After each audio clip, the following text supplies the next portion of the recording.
இன்னைக்கு நம்ம எங்க போறோம்னு பாத்தீங்கன்னா பீச்சுக்கு தான் போறோம். வாங்க வீடியோக்குள்ள போலாம். ஹைவேல போயிட்டு இருக்கும் போது ஒரு பிரிட்ஜ் மாதிரி இருந்ததுங்க. அங்க அப்படி நிப்பாட்டி வியூ பாயிண்ட் சூப்பரா இருக்கே அப்படின்னு சொல்லி எல்லாரும் நின்று பார்த்துட்டு இருந்தவங்க. அழகா இருக்குல்ல. அங்க தூரத்துல தெரியுது பாத்தீங்களா, அதுதான் நம்மளோட பீச். இந்த தண்ணி அப்படியே பீச்சில் கலக்கும் அப்படின்னு சொல்லிட்டு இருந்தாங்க. நம்மளுக்கு அழகா தெரியுது பாருங்க, கிறிஸ்டல் கிளியரா. ஈசிஆர் ரோட்ல போயிட்டு இருக்கும்போது பாத்தீங்கன்னா டிஸ்னி வேர்ல்டு இருந்தது. அதை அப்படியே பார்த்துட்டு நாங்க காலையிலே கிளம்புனதுனால அது க்ளோஸ்ல இருந்தது. அதை பார்த்துட்டு அப்படியே நாங்களும் போயிட்டே இருந்தோங்க. அப்புறம் ஒரு கடையில ஸ்டாப் போட்டு டீ குடிச்சாச்சு. அப்புறம் அப்படியே வண்டி நேராக கோவளம் பீச்சுக்கு விட்டாச்சுங்க. பீச் உள்ள என்ட்ரானோடனே யாருன்னே தெரியல, இவ்வளோ பெரிய நண்டை பிடிச்சிட்டு வந்திருக்காங்க பாத்தீங்களா. அதை அப்படியே நாங்கள் வீடியோ எடுத்துட்டோம்.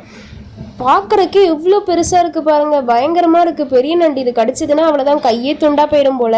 இது கடலில் பிடிக்கல, நாங்கள் ஏரியில் பிடிச்சோம் மீன் பிடிக்கிறதுக்காகன்னு சொல்லியிருந்தாங்க. ஏரியில் இவ்வளோ பெரிய நண்டான்னு ஷாக் ஆயிட்டோங்க.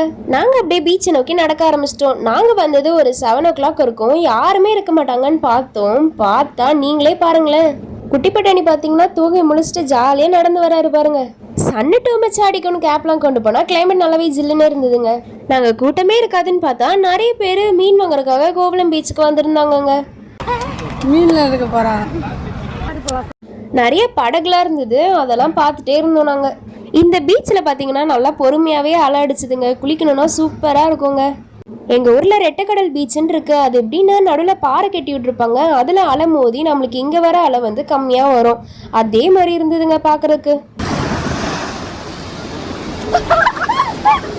ஜெர்லின் எங்கே வந்திருக்கோம்?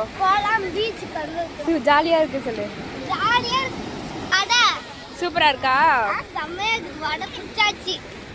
காலையிலே பீச்சுக்கு வந்தோன்னே தண்ணி செம ஜில்லுன்னு இருந்ததுங்க. சூப்பராக இருந்ததுங்க கால் நினைக்கிறதுக்கே. இது என்ன மீனுப்பா இப்படி இருக்கு, கழுத்து உப்பி போய் அப்படின்னு நாங்கள் ஷாக்காவை பார்த்தா மீன் செத்து போய் கரை ஒதுங்கிருக்குங்க. பார்த்தீங்களா, இது என்ன மீனுனே தெரில, கழுத்து மட்டும் புஷ்ஷுன்னு இருக்குது. அப்புறம் பார்த்தீங்கன்னா டிஃப்ரெண்ட்டாக கலராக நிறைய மீன் வித்துட்டு இருந்தாங்க. இந்த நண்டை பார்த்தீங்களா எப்படி கட்டி வச்சுருக்காங்கன்ட்டு. இந்த பீச்சில் பெரிய பெரிய நண்டு கிடைக்கும் போல் நிறைய பேர் நண்டு பிடிச்சிருந்தாங்கங்க. இந்த மீனோட பேர்லாம் எனக்கு தெரியாது, ஆனால் வீடியோ மட்டும் எடுத்தங்க. இது பார்த்தீங்களா எவ்வளோ பெரிய லாப்ஸ்டர்ன்ட்டு, பார்க்குறக்கே கொடூரமாக இருக்குது. இது பார்த்தீங்கன்னா எங்கள் ஊரில் தோசை மீனுன்னு சொல்லுவோம். இவ்வளோ பெரிய வால் இருக்குது பாருங்கள். திடீர்னு கடல் உள்ள நம்ம கால் நினைக்குமா வந்துடுச்சுன்னா அவ்வளோதான், இல்லை நம்ம பார்த்துட்டு பாம்புன்னு நினைப்போம். இங்கே பார்த்தீங்களா மீனவர்கள்லாம் மீன் பிடிச்சிட்டு எப்படி படகுல வராங்கன்னு இதுதாங்க ஃபர்ஸ்ட் டைம் நான் பார்க்குறேன். பார்க்குறக்கே அழகாக இருந்தது. எப்படி கரை ஒதுங்குறாங்க பார்த்தீங்களா, மோட்டர் அப்படி சவுண்டு போட்டுச்சு, செம்ம சவுண்டுங்க. பீச்சை நல்லா வேடிக்கை பார்த்துட்டு பசி எடுத்ததுனால வடை சாப்பிட்டுட்டு இன்னொரு வாட்டி டீயும் குடிச்சிட்டு அப்படியே நாங்கள் கிளம்பிட்டோங்க வண்டி எடுத்து. அடுத்து அப்படியே நேராக ஈசிஆர் பீச்சுக்கு தான் போகிறோம். அதை நெக்ஸ்ட் வீடியோவில் பார்க்கலாம். டாட்டா, பாய் பாய்.